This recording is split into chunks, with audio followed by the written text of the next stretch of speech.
Welcome back for a second swing at doing PI. I have Jake with me this time. Hey, everybody. The old video wasn't in HD quality.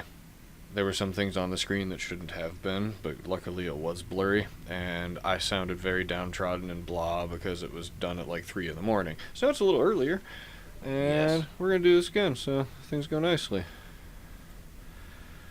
Now, PI is setting up structures on planets, planetary infrastructure. I refer to it as passive income. You set up structures on planets, and those things will extract and process things, and then you can export them off the world and sell them for money, or take those things and combine them into even more valuable things to sell for ISK. These structures and facilities also run when you're not even playing the game, or while you are playing the game. All the time, as long as you reset the extractors, it'll just keep on pumping out. So, I had scouted out, I'm assuming it's been a while since the last video, that this system SATA had low tax rates on the what most people refer to as a POCO. That big thing in space that I go to pick up and send the stuff. Okay. Yeah, yeah, The big flask, it looks like. yeah, yeah. Those can, and sometimes are, often are, owned by player corporations, and they set a tax rate on it. So often in high sec, it's not even worth doing it because the worlds themselves have been pillaged, and the people who own the POCO, player-owned corporate office, are having like a horrible 20% tax rate on it. So anything you send on and off that planet, you're gonna get a 20% value fee. That's a hell of a tax rate. Yeah, fuck that. So, assuming that this system's still good, I'm going to rebuild in the system I did previously because it was one of the few places nearby I found with a single-digit tax rate. Hey, single-digit tax rates. Now, to do this stuff, you have to have some basic skills that I forget the exact requirements of. That's advanced. Not advanced. You have to have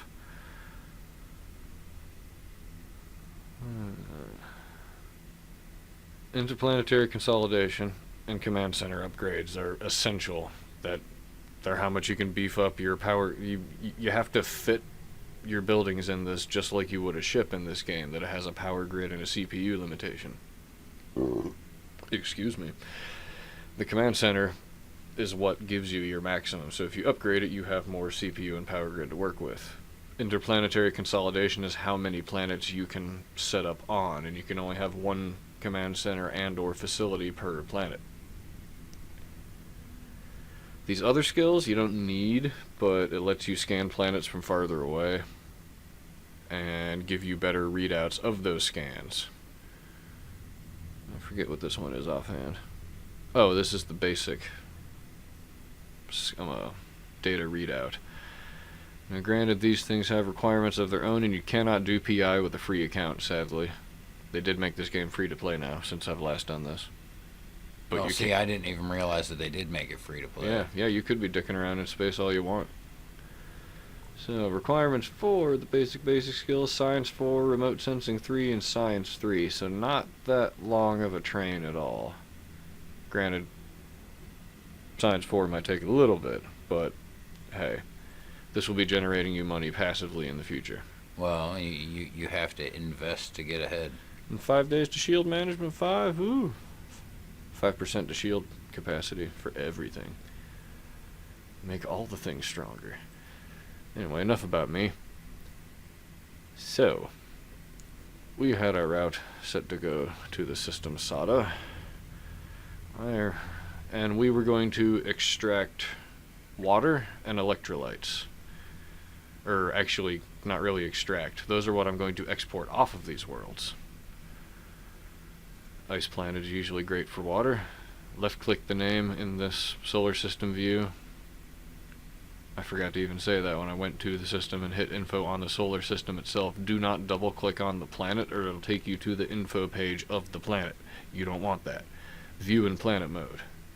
I have the ability to look at planets from far away, so now we can see this planet. I should not have closed that window, but I can get it back open, and we don't need this ship anymore, and we need to get off the bus. Or did I load the bus? You loaded the bus. No, I didn't. The bus is slower. It's slightly safer, but we're gonna get on the Doom train.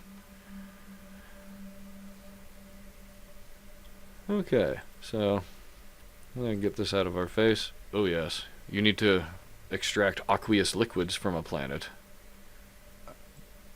to refine into water. And ooh, there's a hotspot on this world, even though it's in low sec. By default, your readout bar here is going to be there. This isn't true, honest reading, but I'd normally... There we go. Dark space contrast. Slide it up to that first little notch there. So it gives you a little easier view of where the good spot is. Oh, okay. I got you. So yes, we very much will be getting water from this planet. I don't want to look. And I see there's a bunch of other stuff listed there. Yes. So can the other stuff that's listed there be used for other exports? Yeah. Besides what we're going to be doing? Yeah, you could extract and refine anything off of a given planet, but usually certain things aren't that plentiful on a world. Also, the higher security spaces, like I said before, the more ravaged a planet will be. Right. So if this were like my wormhole character, where like, you know, maybe 5 people come through that solar system in a day. Yeah. The planets are pristine and untouched, and all these resource bars are halfway or maximum. Oh, wow. And these color scan readouts are looking more something like that for me. But without having the readout compressed like that. Okay, so that slider bar there is just... Yeah, to let you know where the hot spots are. But if you go so far in, you might think that it's awesome there, but it's actually a lie. It sucks. So as I said... So would you compare... Would you use that line based on the... how much is there, like your aqueous liquids? Granted, if you're doing it in high sec, the planet sucks so bad you're going to need to crank it up just to find where some stuff is, because it might look like there's nothing on a world. Like the non-compressed plankton colonies, there's not even a blue glow on this planet anymore. That's what I was talking about. When you bring it in, it makes it a little more rich. Yeah, I was figuring on like a percentage. If you matched it, you could... Like your bar, if you matched what percentage is filled, like your plankton colonies, if you matched it up there with the percentage, which it appears to me to be about right there, you could possibly find the stuff then.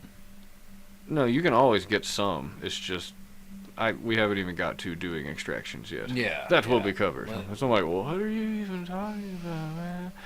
Anyway, good. So we do need to move on. Let's get out of here and start moving that way. Oh, that's another important thing I did forget to bring up then. To do PI, all but one of the 4 main races has a cargo specialist ship. Galente you have to have, because it has the ship that gives you a giant cargo hold specifically for PI. If not, you're going to be running around in some janky space truck, hoping for the best and only able to carry so much. Yeah. And sacrificing your durability for the ability to carry more shit. So Galente is get Galente Industrial and fly that Epithal. We will be flying Captain Planet later in the next episode.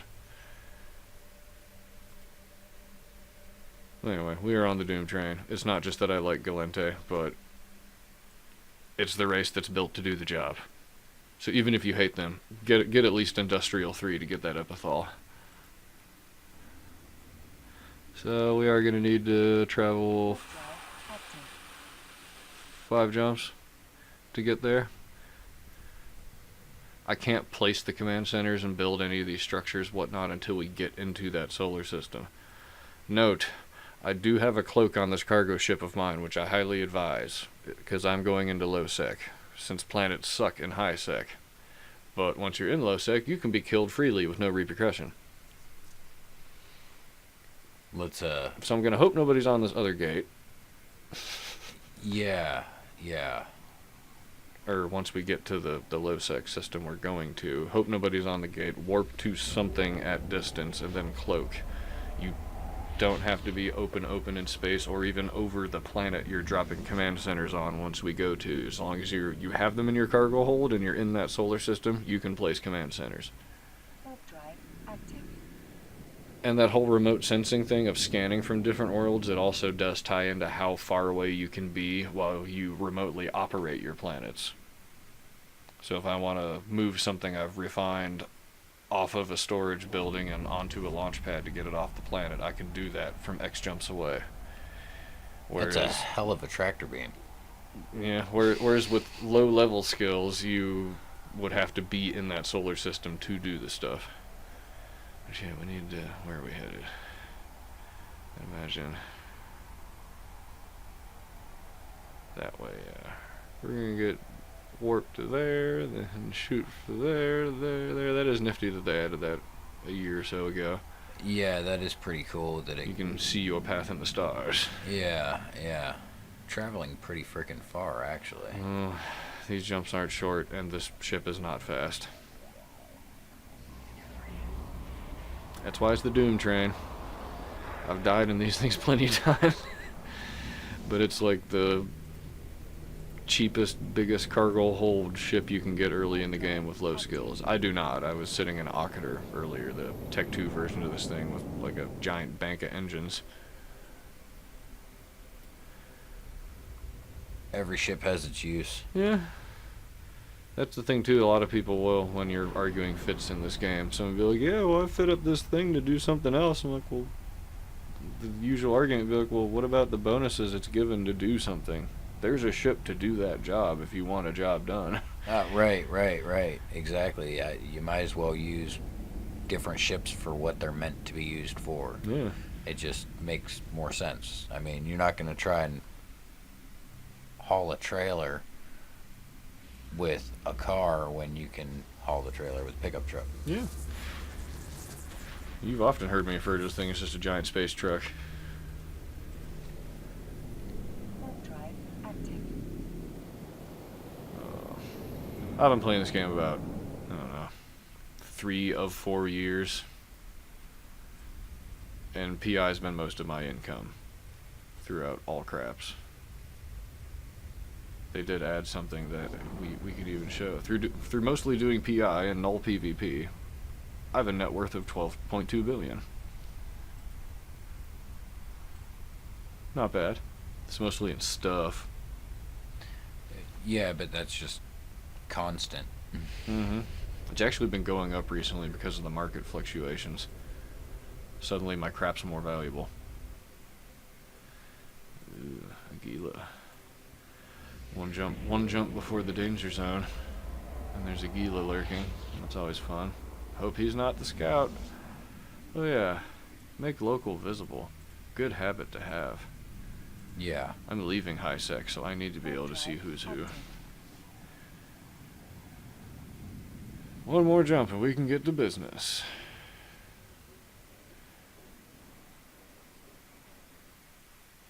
Moving right along.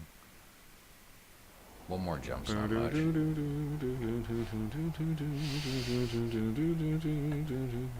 Yeah. Come on. What's our current travel Bye, rate? planet. Just warping. We're gearing down. Slowing down. I think the ship moves at 2.5 AU a second at max speed. Still respectable, you know. Yeah, that's respectable. 2.5 times the distance of the Earth to the Sun per second. That's all right. Moving. The moment of truth. Is there a gate camp? Only one guy. That's a good sign. Awesome. I'm going to... Oh, when you're doing this, don't warp to a normal celestial body at distance.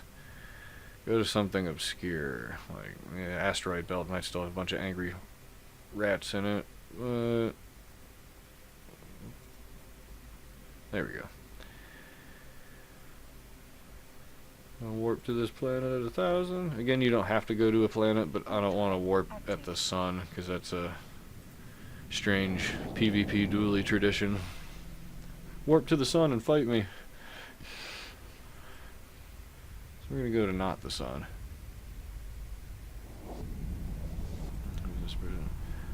Viper insane.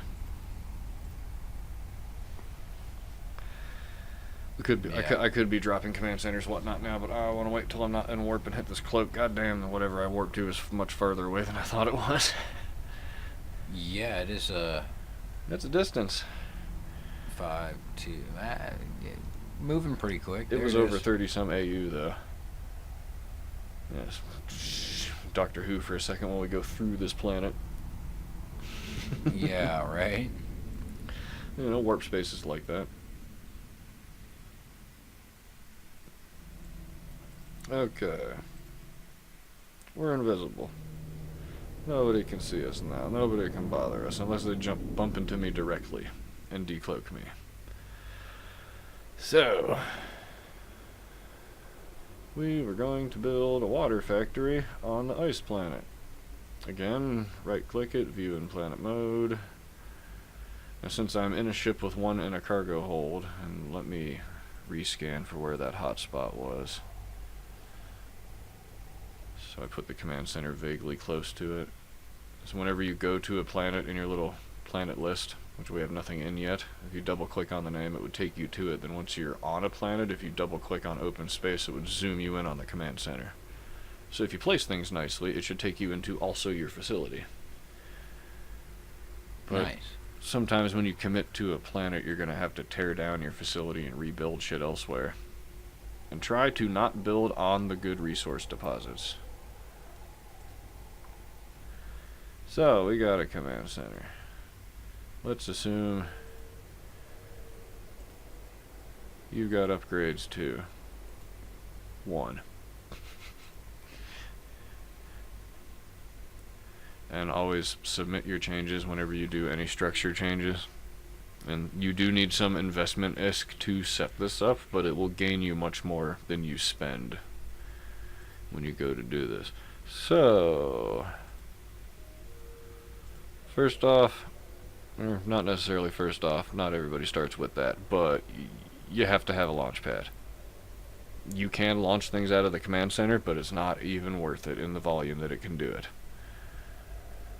So it's worth it to get the launch pad. Go ahead and get the launch pad. Mm-hmm. This is a short-term thing and kind of smaller, so normally I would build 2 storage facilities, one for the raw stuff to be sent to, and then one for the process stuff to sit in, because these storage facilities hold more than a launch pad can.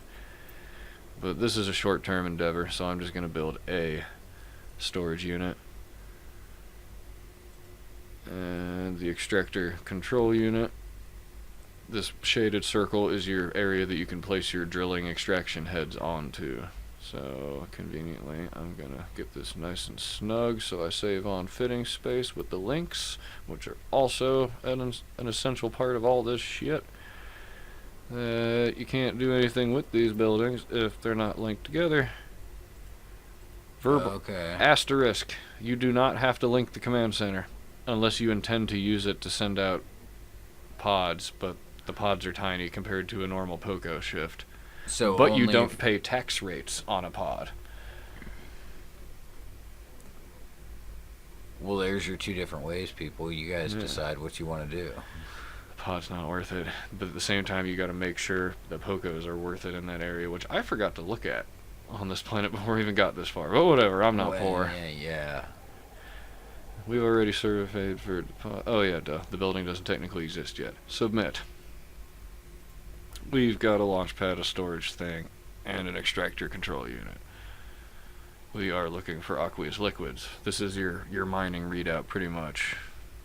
Pick what thing you want to get. It'll take you back to the scan readout. You can still pop over to scan mode and change the slider richness if you want. Click these circles as much as your facility is able to hold. The bar is not as illuminated as it used to be. That power bar is real dingy. It's there. It used to be bright red though.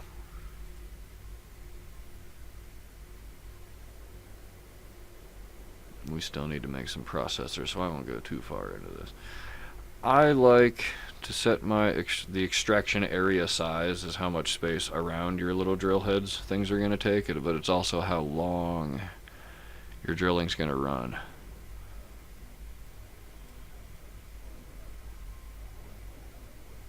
Each of those bars is a cycle, and that's once every hour? Yeah.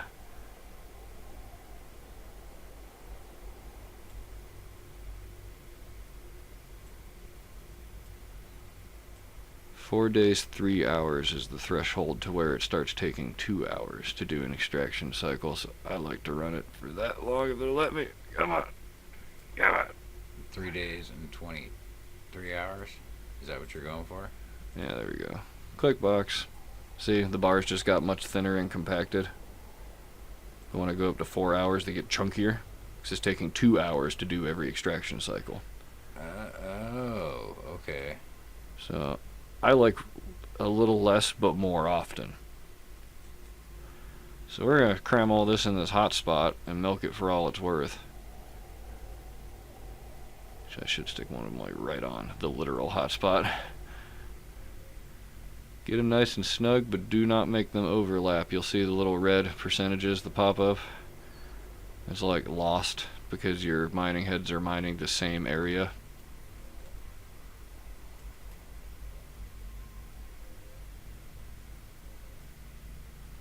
Eh. Eh. And yeah, Nice. for a little crap planet and low sec, that's not bad. Install the program, submit. I forgot to... Very important thing, once you have this set doing something, you will be outputting a product. Go to your products list, second thing from the left, click the item you are creating, create route. Tell it to go to that storage facility. Oh, okay. Or That's you're just going to be important. extracting stuff, and it's just going to be pretty much like just shot out the back of the power building for the mining structure, and not stored at all. And you'll just keep ripping it out of the ground and then squirting it out to nowhere. That's not okay. Wasted profit is bad. The spice must flow. The spice must flow.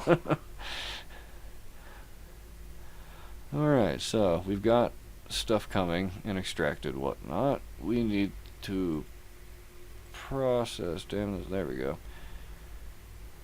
This planet was making it hard to read the white letters. Since we are just processing something extracted out of the ground, you only need a basic facility. I'm not sure how many we're going to be able to get milk out of the current upgrade level we got. Again, oh, no. Well, then yes, as I thought, hopefully you have command center upgrades too, and $1.5 million to spend on it. And now... Well, you're giving them the absolute basics and then upgrading, so... Yeah, I could only put like 2-3 miner heads out there, but you wouldn't have got much out of it. So I want to show that you can yield a decent chunk of money with minimal effort. Because early in the game, if you like have a subscription, you could have these skills in like a week.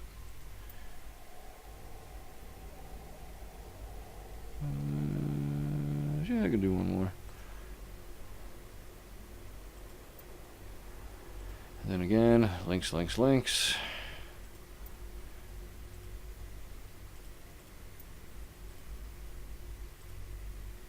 Create lots of links. Well, not lots, just make sure every structure is part of the machine. Well, you gotta wire it all together. What? Command center. I guess we're only going with 4 processors. I couldn't link that one, I didn't have enough power left to do it with. But anyway, now we spent like, I don't know, 3-4 million on this planet. Where'd you go, mouse? There. So, we've got stuff coming to here. Now you need to click on one of your factories. Again, go to products. Schematic stuff, sorry. We are getting aqueous liquid, so we need to make water. Install the program for water. That will be your output product, and you need to route it to your launch pad, or whatever your other storage facility would be.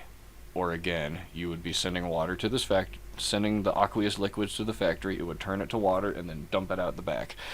Because you're not telling it to put it anywhere. Yeah. Routes are everything. So, repeat. So you have to do this for all of your Each, processing yes, facilities. each little factory needs to be routed. And then once I get these last couple, the same deal with the other ones. That we're going to have to route the material that's coming to the factory to be processed. Or again, you'd be doing nothing. You'd have all this shit set up, and it would be making not a damn thing. Right. One more.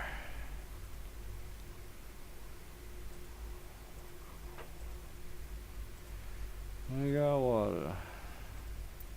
Send it to the launch pad once it's ready. Okay, so that is being routed to there. Since there is no actual stuff here yet, you can still go to your routes and the incoming aqueous liquids. Route that to the factory. Aha. So once we do have that aqueous liquids coming, it'll automatically fill that factory, it'll start processing it, then it'll send the processed water out to the launch pad ready for export. And repeat until there's no more aqueous liquids coming. So 4 days and 3 hours later. yeah, so routes are Everything. They're the most important part about this. Yeah, if you didn't set routes, you're doing nothing.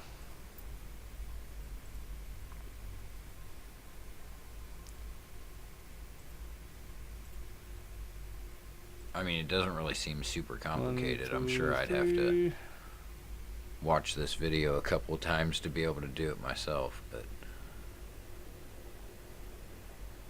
There's an orange ring that shows up around structures that let you know if it's doing something with it. What factory did I miss? That one. So I only have 3 routes, but 4 factories. There you go. Come on now. So alright, that is done on this planet. Exoplanet mode. We're still cloaked up nice and safe, whatnot. I was going to, just to cover that, of assembling higher grade products, do a water planet and a gas planet to get water and electrolytes, combine them to make coolant. Coolant is a very easily sellable product, and gas planets and water are fucking everywhere. So, coolant's a trusty product to make early on. So we need a gas world so we can make some Gatorade with these ionic solutions which turn into electrolytes. Ugh. Usually I can get... Oh, okay. It's the whole... It's polar. That's why I didn't see it. Ions. Go to the pools. Yeah. Hey, there's a better source of these in this system, because that sucks. Even for a low-sec world, that was pretty sad.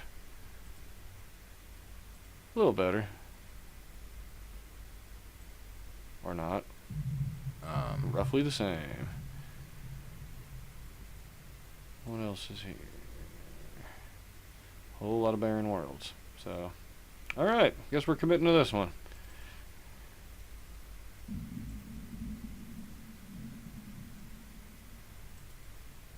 And it's roughly the same as the other planet, too.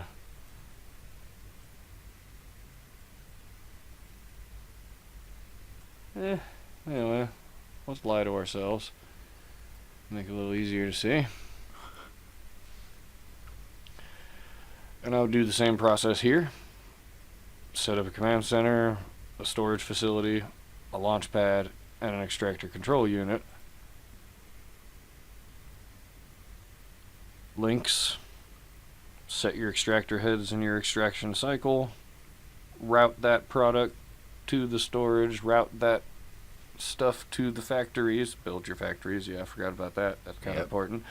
Again, links between everything. Make sure you have enough power, etc. And then route your refined product to your export location. And to route the raw material to the factories to be refined. Again. So, yes. So in the next video, once this stuff has time to cook, I will have items, and we'll go into combining these materials into higher grade materials, like the coolant. So hopefully this has been informative and much less blurry and upbeat than the previous video. Right. And you enjoyed. So we'll be back next time. And thanks for watching. Fuck ship spinning. We can do planet spinning. Spinning entire worlds.